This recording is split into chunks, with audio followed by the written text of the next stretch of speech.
Hey, what's up, guys? We're going to be doing a recap for UFC on ESPN Plus 4, Lewis versus Dos Santos, and kind of a rough card overall for me, if I'm honest. But I actually thought that the judging was kind of crazy on this card. I don't like to make excuses. Obviously, I had some stupid decisions too. But in the first fight of the night with Alex White versus Dan Moret, kind of not a great fight in my opinion. I mean, Dan Moret's striking looked really bad. I mean, it looked much worse than it did against Gilbert Burns. I don't know what really happened there, but he was able to win the first round with his takedown, stuff like that. And then, Alex White after that was able to kind of see his entries, stop the takedowns, and won the fight. So good win for Alex White. I think maybe Moret might be cut after that loss. We'll see what happens there, but not really high on either guy. But up next we had Alex Morono against Zach Otto. Thought Zach Otto was going to show a little more here, man. I mean, great win for Alex Morono. He looked focused. He looked ready to go. I guess he really was upset with Zach Otto calling him out. And, Zach Otto had a decent start to the beginning of the fight. I thought he might have won in the beginning portions with the striking, but you saw Morono was wearing on him. Then he went for that takedown. He got the takedown right into a guillotine. Morono went right to mount, finished the fight, and big win for Alex Morono. I think he's won 2 in a row now, so he's probably going to be getting close to like a top 30 matchup. And for Zach Otto, that was the last fight on his UFC contract, so we'll see if he comes back. Not really sure at this point. I mean, he's had like an up and down UFC career. I wouldn't be surprised if they brought him back, but I don't really think that he has that much upside trajectory or anything like that, so they might just part ways with him. But we'll see what happens with Zach Otto. Up next, Matt Schnell versus Louis Smolka. And man, I mean, Matt Schnell looked pretty good in this fight. Smolka was getting pieced up on the feet. He went for the takedown. Got caught in a guillotine at first. Got out of the guillotine, then got triangled. And Matt Schnell showed some well-rounded skills there. He was pretty confident on the mic after the fight. And, he's ready to fight at 135, 125, fight whoever they give him. Big win versus Smolka. Kind of felt bad for Smolka there because obviously he's a flyweight. He's had to come through a lot to come back to the UFC. Now that he's lost at 35s, not sure what they're going to do with him. If they're going to keep him around, they're going to decide to cut him. But we'll see what happens with Louis Smolka. I still think he's a fun fighter to watch, but definitely didn't have a great performance there. Up next, Maurice Green against Jeff Hughes. And man, I mean, I'm sorry for putting that in the part of the week. I was really disappointed with Jeff Hughes. I mean, a digression in my opinion from the first fight with Maurice Green. I thought he looked better in that fight with his combinations, had better cardio. And, in this fight, after he had all that time training down there with Stipe at Strong Style, he was talking about how he had the strength and conditioning program. You saw Maurice Green come in looking severely overweight, didn't look in great shape. And he still let a guy that, came in overweight on short notice beat him that he already beat. So, horrendous performance from Jeff Hughes, in my opinion. Even though, I thought he won the fight. But either way, for it to be that close and for him to lose a split decision there, the epitome of dropping the ball there for Jeff Hughes. Really bad fight. And for Maurice Green, good win there for him. He's won 2 fights in a row in the UFC, but I don't really think we're going to be seeing this guy moving on up the rankings very high. But, we'll see what happens. Maybe I'll be wrong about that, but don't think either guy has a big future here. And then up next, Grant Dawson versus Julian Erosa, the most confident pick of the week. And he showed why, he dominated Julian Erosa. He was put in some hairy situations early on in the fight, in terms of Erosa almost got him a triangle. His striking didn't look that great, which everyone already knew, but he was relentless with the takedowns.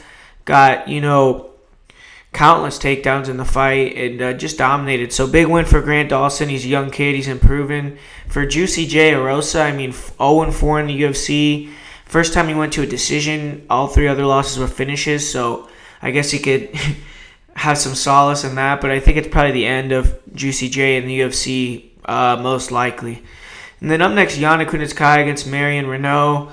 Another fight where, didn't agree with the scoring here. I thought Marion Renault won this fight. I thought that, Marion was able to land the bigger shots, land the better shots. I didn't think Yana really controlled the grappling very much. She only got, 1 takedown, a couple takedowns maybe, but after the fight, Kunitskaya's face was, busted up. Marion looked like nothing happened, so I don't know. I thought Marion Renault should have got the decision there. I feel like she's really had a lot of bad luck with the judges, but good win for Yana there. She was able to show she could compete with the grizzled veteran, a good fighter like Marion Renault, and kind of a tough loss there for Marion, in terms of she's 41 years old, and so her trajectory is not really looking up at this point. I mean, I definitely don't think she should be cut. I don't think she will, but we'll see what happens. I still think she looks pretty good, and she's still competitive out there with some of the best fighters in the world. So props to her for that fight. Up next, Anthony Rocco Martin against Sergio Moraes, and Rocco was able to come in here, get a dominant 30-27, just kind of styled on Moraes. First round, Moraes was able to get it to the ground. He attacked with a guillotine. Didn't really look like it was very close. Rocco didn't look very worried by it. Eventually, he started getting that kicking game going. He was able to start kicking the legs of Sergio Moraes and really just beat him up a little bit and slowed him down, just outclassed him on the feet. Big win for Rocco Martin. Now he's 4-0 at welterweight. Most likely he's going to be looking at a top 15 opponent next, so we'll see what he does with that. I know he was calling out Neil Magny. I mean, that's an interesting fight. I think that that's good progression for him. And for Sergio Moraes, tough loss for him here since he's 36 years old, but he's had a great career in the UFC, and I'm sure it's going to continue, but definitely don't think he's going to be getting those top 10, top 15 matchups anymore.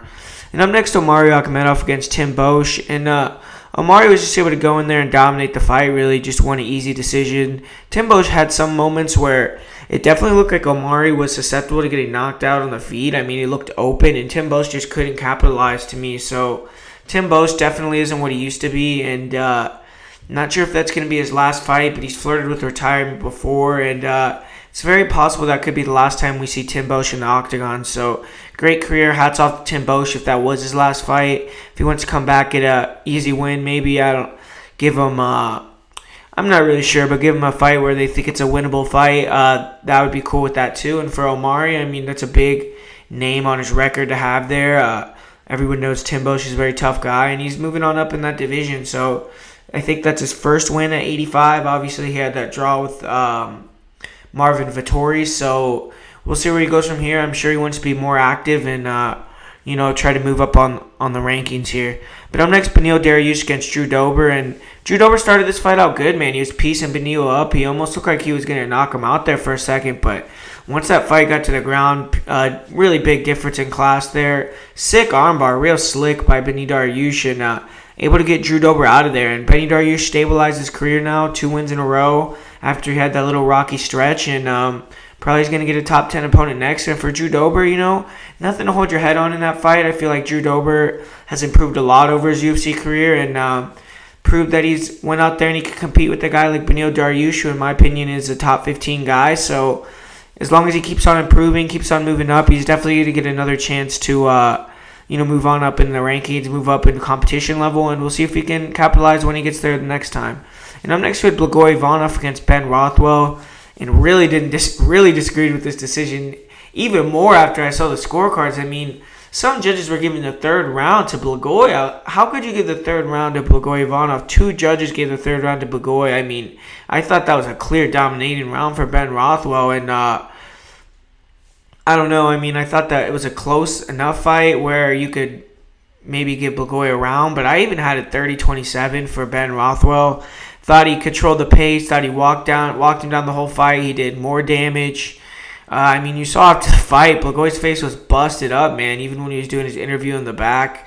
And tough loss for Ben Rothwell. I mean, he's been off for 3 years. I'm sure he was really needing that win bonus, of course, and now he's only getting half his paycheck in a fight where a lot of people thought he won, man. And that kind of, what's he going to do now? Is he going to fight someone outside the top 15? I mean, it's kind of a weird position there for Ben Rothwell, and we'll see what he wants to do. But for Blagoy, I mean, that's a marquee win to have there. But, in my opinion, I just see him as a guy who's going to be, kind of a gatekeeper for guys coming up, top 15 type guys, and, give him tough fights but take losses type thing. For me, I mean, that's where I see Blagoy doing. Now, next we had Nico Price against Tim Means, and man, I mean, Tim Means was dominating this fight, man. He was fucking Nico Price up. I mean, took him down, was beating him up on the ground.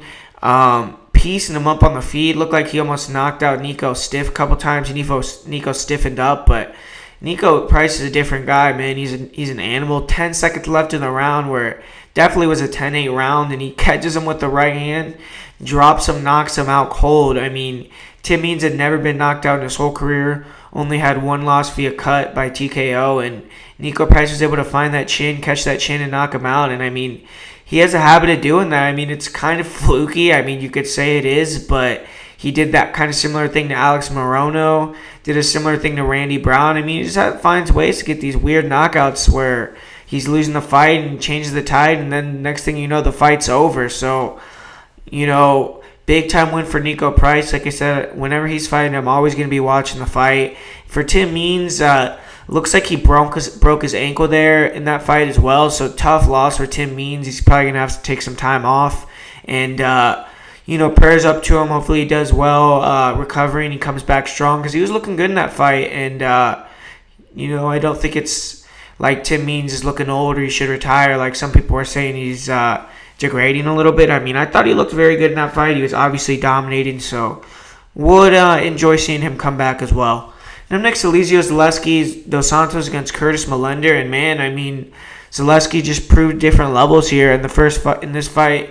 Real early in the first round, Curtis Millender closed that distance. Zaleski ducked under, took him down right away, took the back, got the rear naked choke. Super easy victory for Zaleski. 7 wins in a row. I mean, you can't deny this guy anymore.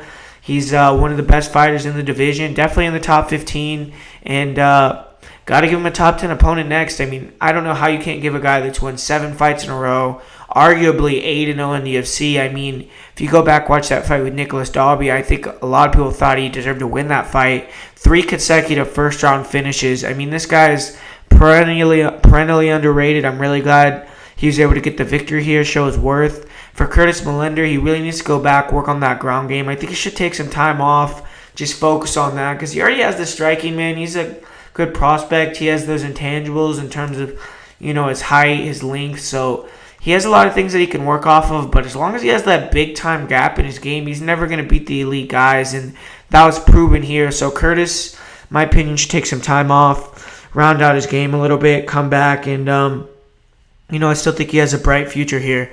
And up next, Derek Lewis against Junior Dos Santos. And man, I mean, Junior just keeps on rolling. I doubted him in this fight. I picked Derek Lewis. And, apparently Derek Lewis came into this fight with a torn ACL, torn MCL. So props to him for even coming in, showing up and fighting here. But, Dos Santos kind of took it to him. I mean, there was a couple sketchy moments for Dos Santos where he got clipped. He seemed like maybe he got rocked one time. But for majority of the fight, it was Dos Santos attacking the body, hurt Lewis to the body multiple times, keeping the pressure on him, and just picking him apart, man. And Derek Lewis was eventually finishing that second round. Big-time win for Junior Dos Santos, and Junior's won 3 in a row now. And, they keep teasing that fight with him versus Francis. I'm in for that. That would be an amazing fight. I would love to watch that. And, a lot of people like to shit on Derek Lewis when he loses, and then, when he wins, they say, oh, he just beat whatever, this bum or whatever. I mean, the guy has double-digit wins in the UFC. He's tied for the most knockouts in UFC heavyweight history. I mean, you have to give the guy some sort of credit. I mean, maybe he's not a technical guy. Maybe he's not the fighter that you see and you're saying, oh, these are what up-and-comers want to emulate here, Derek Lewis. I mean, but he has some power in his punches. He's explosive. People call him a quitter. I mean, he's a tough guy to me. He could weather storms, and he comes back and gets wins, man, gets big knockouts. And he's another guy that I'm always going to watch. He's fun. He's a personality in between the fights as well. And, I'm a fan of Derek Lewis. I'm a fan of JDS, and glad to see that card. It was a great card. And, I'm going to be dropping the predictions video right after this, so you'll probably see it come up on your feed if you're subscribed. So make sure to check that one out. And we're going to be talking about UFC London on there. So thanks for watching the recap, and I'll talk to you guys later today.